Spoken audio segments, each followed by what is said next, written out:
আপনি একটা কাজের জন্য যাবেন, ওকে সরকার বেতন দেয়, এখন যেগুলো ঘুষ খায় কুত্তার চেয়ে নিকৃষ্ট এগুলো।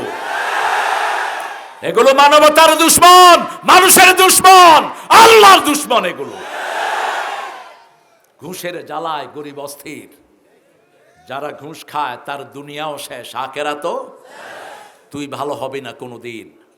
তোর সন্তান একটা ল্যাংড়া হবে, একটা লুলা হবে। হারামখোর কখনো ভালো থাকতে পারে না, ঠিক না বাটি? অফিসে বসে ঘুষ খায়, এগুলো মোমেন না কাফের? কি ভাব, মনে হয় টাকা পাবে আপনার থেকে?